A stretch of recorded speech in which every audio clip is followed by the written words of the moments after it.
The year was 1922. The world was still grappling with the aftermath of the Great War, and Germany was no exception. Germany, still reeling from the Great War, clung to normalcy. The scars of conflict were etched into the landscape, and the people sought solace in their daily routines. But on a secluded farmstead, 6 lives were about to be brutally extinguished. The tranquility of the countryside would soon be shattered by an unspeakable act of violence. Hinterkaifeck, a place of simple living, would soon become synonymous with terror. The name would echo through history as a symbol of mystery and horror. The Grubers, a hard-working family, were known for their isolation. They lived a life of self-sufficiency, far removed from the bustling towns and cities.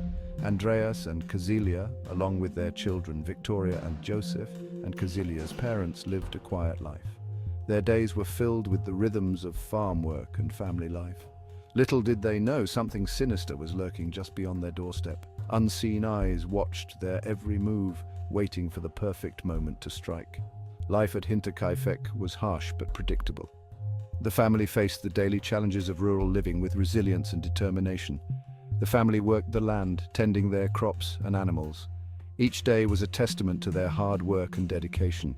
They kept to themselves, rarely venturing beyond the property. Their isolation was both a comfort and a curse. This isolation, while a source of peace, would also become their downfall.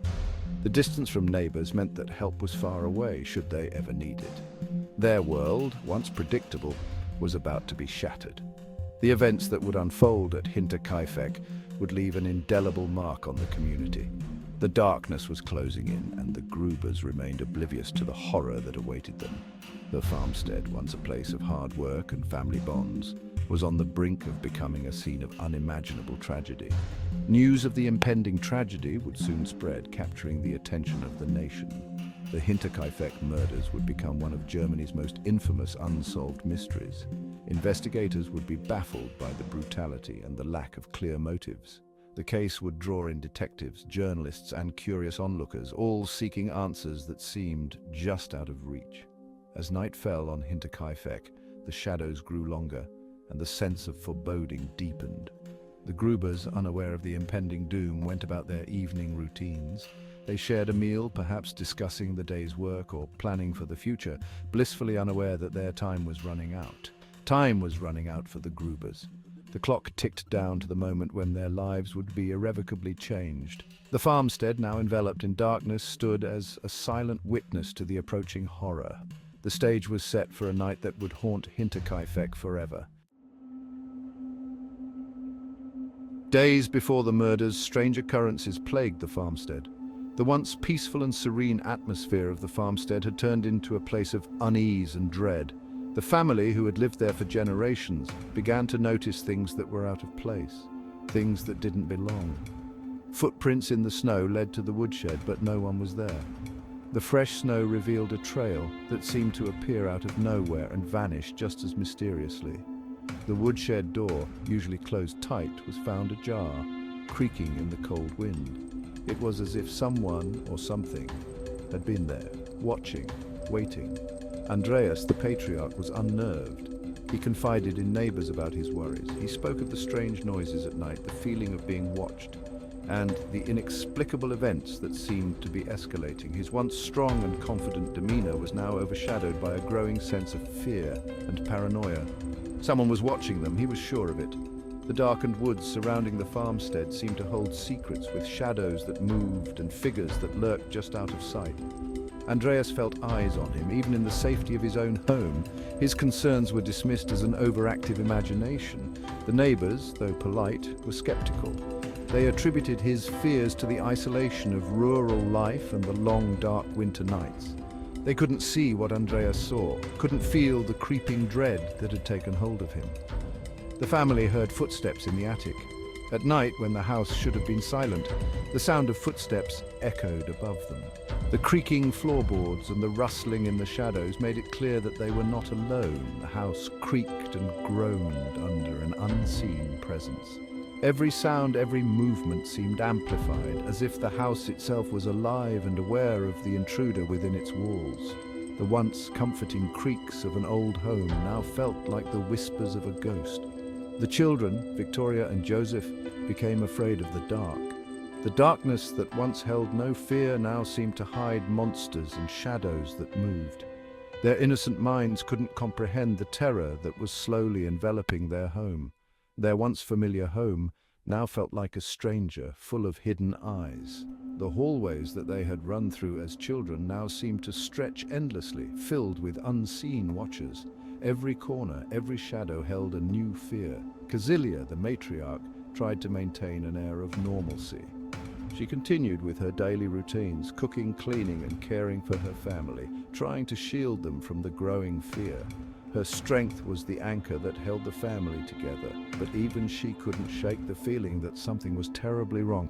Despite her best efforts, the tension in the house was palpable. Her eyes betrayed her worry, and her heart raced with the fear of the unknown. The family was trapped, like animals in a cage, unaware of the predator stalking them. The walls of their home, once a sanctuary, now felt like a prison. They were surrounded by an invisible threat, a predator that watched and waited, biding its time.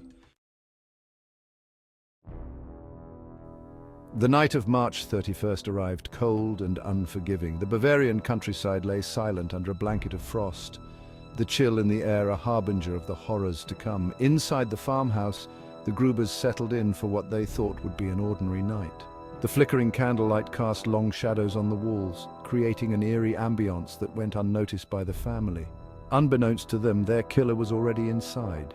He had crept in, silent as a ghost, blending into the darkness that enveloped the old farmhouse. He had been watching, waiting for the perfect moment to strike. His eyes, cold and calculating, followed their every move, biding his time. One by one, the family members were lured to the barn. The barn, usually a place of hard work and routine, now became a stage for a gruesome act. The killer, armed with a mattock, a tool used for farming, delivered blow after blow. The sound of the mattock striking flesh and bone echoed through the night, a macabre symphony of violence. Andreas, Casilia, Victoria, and even the young Joseph were brutally murdered. Their lives were snuffed out in a matter of moments, their bodies left in a grotesque tableau of death. The killer showed no mercy. His actions were methodical, driven by a dark, unfathomable rage. Their screams were swallowed by the night, unheard by the outside world. The isolation of the farm ensured that no one would come to their aid. Even the maid, Maria, who had arrived just that day, met a gruesome end. She had come seeking employment, unaware that she was walking into a nightmare. The snow-covered ground turned crimson with the family's blood.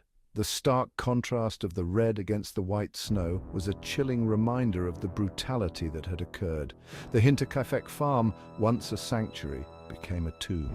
The silence that followed was deafening, a haunting echo of the violence that had shattered the peace of this rural haven.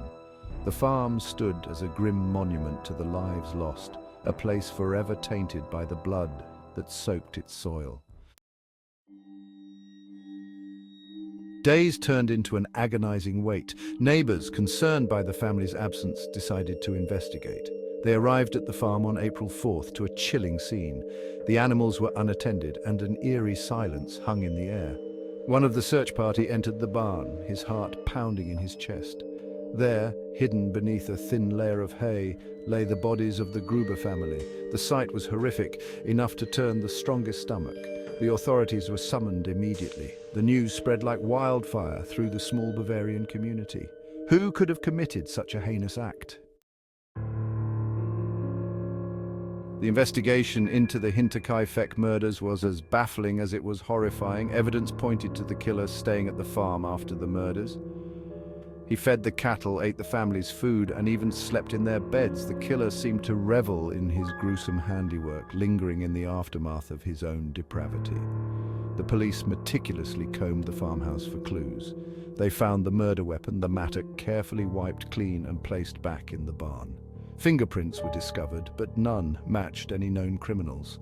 Despite their best efforts, the investigation stalled. The killer had vanished, leaving behind a trail of blood and questions. Theories swirled around the Hinterkaifeck murders. Some whispered of a family feud, a motive rooted in greed and jealousy. Others pointed to a possible robbery gone wrong, though nothing of value seemed to be missing. The killer's intimate knowledge of the farm and its inhabitants suggested a personal connection. One name kept resurfacing, Lorenz Schlittenbauer. A neighbor with a volatile past, Lorenz was rumored to have had an affair with Victoria and possibly fathered her illegitimate child, Joseph. He became the prime suspect, but lack of concrete evidence made a conviction impossible. The passage of time only deepened the mystery, leaving a void filled with speculation and fear. The Hinterkaifeck murders remain unsolved to this day. The case has haunted generations, its grip on the public imagination refusing to loosen. It stands as a chilling reminder of the darkness that can lurk beneath the surface, even in the most remote corners of the world. The farm itself was demolished, but the legend lives on. True crime enthusiasts continue to pore over the details, seeking answers that may never come.